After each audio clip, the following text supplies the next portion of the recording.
Welcome to Ask Giri, the Physio Show. I'm your host, Giri Srinivasan, registered physiotherapist. This is November. November is all about men's health. We celebrate, we donate, we participate in the November activities. A lot of men grow beard and mustache to fundraise for men's health. So the topic now is prostate cancer effects. So post-prostatectomy, pelvic floor physiotherapy. So a lot of men we know have prostate issues, prostate cancer. Some people had chemo, some people had radiation, some people are going for surgery, partial and also radical prostatectomy. What are the things happens after the surgery and how a male pelvic floor physiotherapy can help for the men to live a happy life after that. So that's the whole context of this presentation. Hope all the men likes it. Women also can watch and help their men, because men, they don't seek help right away. They have to be pushed from the back. So if you are a woman watching this, you can talk to your husband about it, then spread your words with your friends and family and share this information with everybody. So everybody who has an issue with their prostate, they can get help. You know, the most important fact is, do you know that most men do not know that they have a pelvic floor? You must be laughing. Yeah, it is right. Most men do not know they have pelvic floor. They think pelvic floor is mainly for women and stuff like that. So yes, men do have pelvic floor. It's nothing different in terms of muscular attachments. So a brief anatomy about the pelvic floor for the men. So you have your lower back, you can see that. You see your bowel and then opening, which is your anus, and then you have your bladder, and then that's a yellow color one in the slide. Coming down, the small thing is prostate. I also have a cross-section model here for you to see. You can see that here, and this is your bladder, then ureter, and this is right here. That's your prostate gland right there. I'm going to show you closer, right?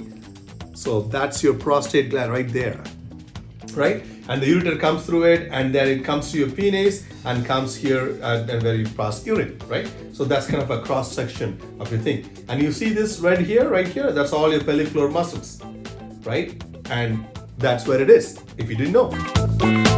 So I thank Continence Foundation of Australia for this slide. So the very simple picture so everybody can understand what it is. And the red thing I see is the pelvic floor muscles. And it's not as simple as what you see there. They're just a picturization for you there.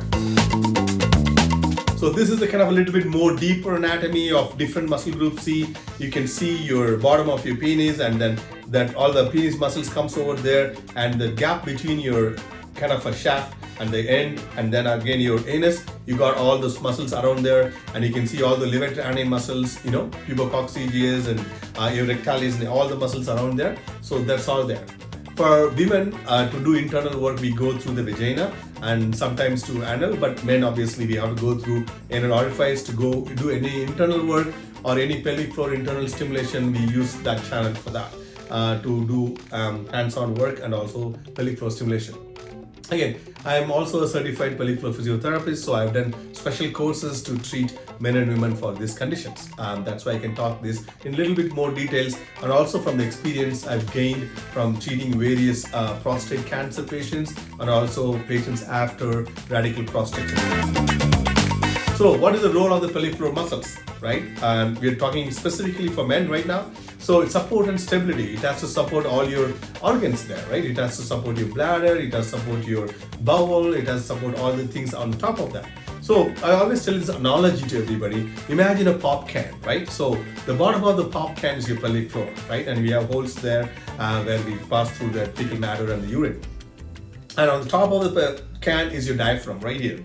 And the front of the can is all the abdominal muscles. The back of the can is all your back muscles. So if we make sure this pressure inside this pop can is maintained very well, that's very important for a lot of functions, right? If that any kind of things is compromised here, either your ceiling or your floor or the front or the back, due to various surgeries, trauma, dysfunctions, movement dysfunctions, breathing issues, you're going to have a pelvic floor problem.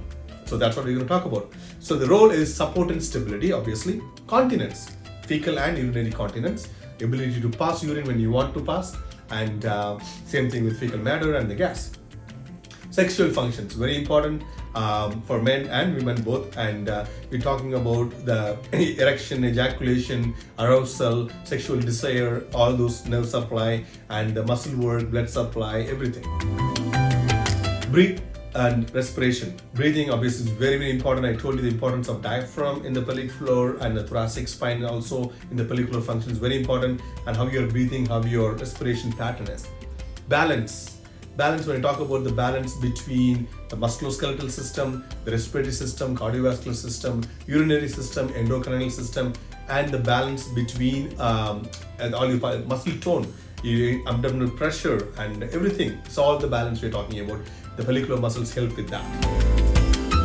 So pelvic floor muscles does not have just one type of fibers. That is why the exercises, it's not just the Kegels is going to fix all your problems, right? Some other times men don't know how to do it properly. Some other times Kegels is not the right thing for you, right? So because we have two different types of fibers there, those fibers have to be trained differently when you do exercises. This presentation especially, this discussion here about that post-prostatectomy pelvic floor physiotherapy for male, I can't do it all in one part, so this is only part 1. So I'm going to divide maybe another part 2 and part 3 coming up slowly. So if you're a man, please watch all the 3 parts, and then it will be very helpful for you. And if you have any questions, please shoot me an email, okay? Giri@physioshow.ca. And if you want to watch other pelvic floor and men's health related stuff, you also can go to physioshow.ca, and all our episodes are archived there. It's all free. You can just educate and empower yourself. The first type of fibers is sprint. Because we have about 30% of those fibers, sprint fibers, they are fast twitch fibers, okay? They work rapidly. Like for example, if you're coughing, suddenly they have to contract to hold everything in place. So that's your fast twitch fibers. They come on suddenly and they just work and then go off, right? So that's your fast twitch fibers. In your pelvic floor muscles, we have 30% of them are fast twitch muscles, okay? They help you when you cough, when you squeeze, and also when you kind of sit to stand, sudden pressure coming onto that, they have to contract and hold everything in place, and also when you have orgasm and all those places. If they don't work properly, then you're going to end up in climacturia, which is like when you ejaculate, urine mix will come out. So because the things are not controlled properly by your pelvic floor muscles. So that can happen if you don't have these muscle fibers working properly. The next 70% are your slow twitch fibers. They have to do this marathon work, right? They're not sprinting work, they're marathon work. They have to work for a long time without getting fatigued. So these muscles has to be trained differently to improve their endurance, right? These are your bladder muscles, your bowel muscles, and some of your sexual function muscles. If these muscles don't work properly, you'll have erectile dysfunction. Okay, that's very important. And also, for example, if you're standing and working for 3 hours, your pelvic floor has to support. They have to work for a long time, for 3 hours, to support all the organs in place and all the sphincters in working condition. So that's why these muscles are important. So these muscles have to work differently. So I hope you understand. We do have 30% fast twitch and about 70% slow twitch fibers. They have to be exercised differently. And also a little brief picture about an anatomy of the nerve supply. You have to understand there are a lot of nerves, especially from the sacral area, which is your tailbone area, and the nerves are coming from there to supply your most of the genital area and the pelvic floor muscles, S2, S3, that area. The main nerve there is your pudendal nerve. You can see that yellow thing coming out, and then the red ones coming out, the branches of that nerves as well. You got nerves for penis, which is called dorsal nerve of penis, and also you get a scrotal nerves, and then you have nerves, pudendal nerves, inferior, and all those things. You can check out, understand there are nerves supplying your muscles, and those nerves are coming from your tailbone area. That's why if you have to sit a lot for your work, you got to take breaks, you got to move around, you can't put too much pressure, and you have to sit through your sit bones, which is your ischial tuberosity, which is inside your butt, right? If some people slouch, they put too much weight on the tailbone, your tailbone is taking weight, you're going to irritate the nerves, you're going to have compression on the nerves, you're going to have problems with your pelvic floor and sexual function and urination. So it matters how your posture is and where the pressure is going when you do different exercises and different sitting patterns and postural patterns. That's why I want you to see this slide. And prostate cancer is very relevant, like almost 1.3, 1.4 million men suffer from prostate cancer.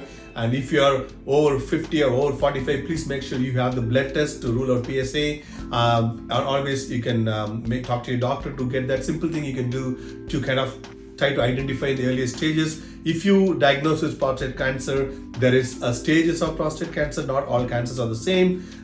It's actually 300,000 plus deaths annually happens because of the prostate cancer. Okay, and most of the time, like people identify in the later stage, and then you have to remove the whole prostate. That's called radical prostatectomy surgery, and then a lot of side effects and a lot of issues from there. So in this slide, you can see the different stages of the prostate cancer. And the stage 1, you can see very small little tumor in the prostate gland. Sometimes radiation and chemotherapy can solve that. You don't need big surgeries for that. In the stage 2, you see that tumor is a little bit bigger in that area, putting a little bit of the compression. And the stage 3, it's bigger compression to your ureter area and all other prostate functions. And stage 4, it's quite huge, right? So it just blocks everything in there. Because not only the urination part and also ejaculation. Your ejaculation is 20% of contribution from prostate gland, right? That's what it is. So these are the stages of prostate cancer. You can always pause the video and have a look at it and also kind of learn a little bit more about it. Risk factors for prostate cancer. Do you know that 1 in 6 men diagnosed with prostate cancer compared to 1 in 9 women diagnosed with breast cancer? So that stat is something you should know. Obviously, age, anybody over 40, 45, 50, we have to screen for it. Rising age is one of the main reasons. Cardiovascular diseases, okay, because that's going to affect your blood supply, your respiration, everything. Diabetes is another thing, the recent risk factor. And obesity, if your BMI is more than 33 and you are also prone for developing prostate cancer. These are all the risk factors. It's not you will, but I'm just saying, right? And what you have to do, you make sure you have a fitness plan. That's very important. Year is coming to an end. What is your fitness goals for 2023? You're going to do an episode on that later, but start thinking about it. If you're over 40 and if you're not doing resistance exercises, it's your fault. Just walking is not enough. Biking is not enough. Running is not enough. You have to do resistance exercise for so many good reasons. We explained that in so many other videos in the show before. Go check it out. Okay? If you haven't started anything yet, start something simple body weight stuff. Do 10 push-ups, 10 squats a day. Can you do that? You don't need anything, just your body and the floor. Please start doing something. Talk to your physiotherapist to develop a individualized plan for you. Screen yourself and get yourself a good plan and start working on it. It's very important. Okay? That's very good prevention technique for you for all these things. Not only for prostate cancer, for a lot of other things. Physical health and mental health and emotional health and sexual health. Do some resistance exercises. Lack of exercise is a risk factor because it is. And if you're consuming too much alcohol, you got to take care of that. And it's no more fun. Like after 40, you have to control your alcohol consumption as well. It's very important for it. It's also another risk factor. What are the symptoms and signs? Okay, it's just some symptoms and signs are listed here. You have to urinate very frequently. You have to run into the washroom every time. You just empty and come back. You got to go again, right? So, and also weak and interrupted urine flow. Your flow is not continuous. Then if you have blood or urine in your ejaculation or seminal fluid, that's a problem. And also you have to strain so much to empty your bladder. It's not going smoothly, so that is another problem. And you got also pain or burning too much during urination. So those are some of the things. And also erectile dysfunction also. It's one of the kind of symptoms and signs. So all these things you have to talk to your family doctor and get some proper referrals to the endocrinologist or gynecologist, and then go see a pelvic floor physiotherapist who's kind of has experience treating male pelvic floor as well. Okay, that's what you need. Physical side effects. So if you have radical prostatectomy or radiation therapy, what are the side effects you can expect to see with prostatectomy? So number 1 is urinary incontinence. Number 2 is erectile dysfunction. Number 3 is Peyronie's disease. That means due to the change in the soft tissue structure, your penis can be bent.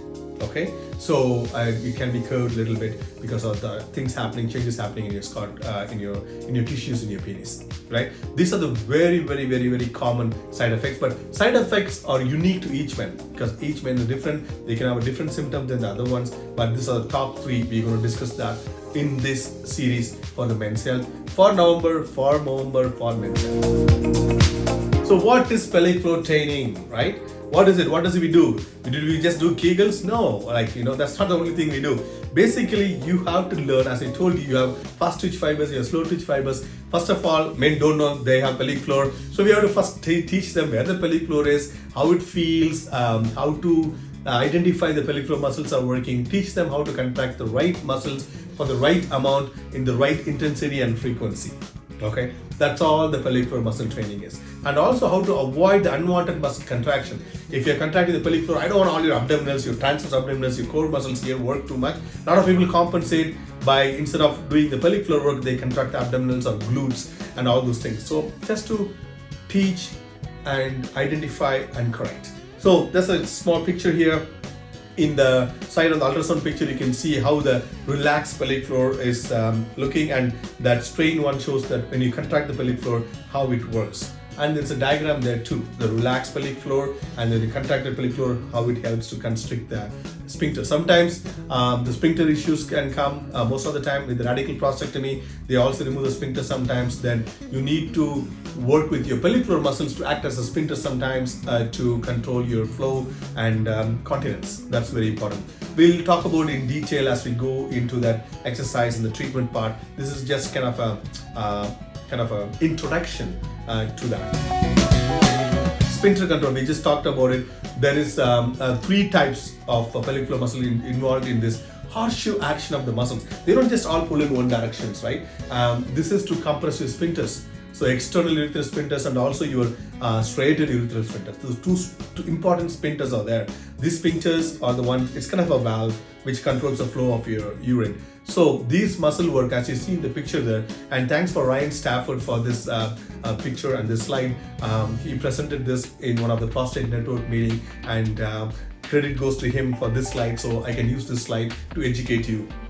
So in this you see those 3 red marks, you see the pelvic floor muscles there, puborectalis is kind of contracting this way and your sphincter is going this way, and your bulbocavernosus, that's a muscle coming from the pelvic floor into the shaft of the penis, and that muscle also has to work. So these are the things, very important muscle work we need to learn how to work those muscles. Your bulbocavernosus, your striated urethral sphincter work, and also your puborectalis. And that's all we will teach you in the exercises and in the pelvic floor muscle retraining.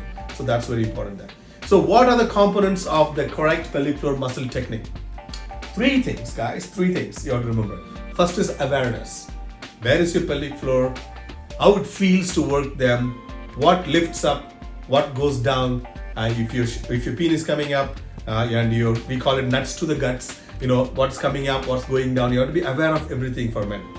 Okay, it's not about all of the heavy lifting, heavy pushing and working out hard, your cores and all those things. No, it's very gentle work, guys. Pelvic floor muscle work for men is a very, very gentle work, right? And we also do a lot of other training for supporting the other systems, but when it comes to pelvic floor muscle training is very gentle stuff, okay?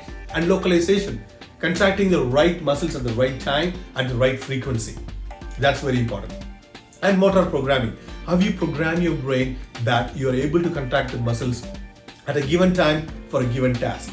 When you're sitting to standing, how to contract. When you're coughing, how to contract. When you're standing for 2 hours, what to do. So those things, all those things are coming up in part 2, right? This is the end of part 1. I hope you got some idea about prostate glands, anatomy, a little bit of nerve supply, types of prostate cancer, what is a pelvic floor muscle, and what are the components of the correct techniques, right? So I will look forward to meet you guys on the part 2, which will come up in a week or 2. Then we will see you there. Please share it with your friends and family, and please visit physioshow.ca website, and also Ask Giri the Physio Show YouTube channel. And also I have TikTok too now. If you haven't seen me in TikTok, Ask Giri Physio Show, it's on TikTok. So check it out and tell me if you have any questions for me. If you like it, share it with your friends. See you guys. Bye.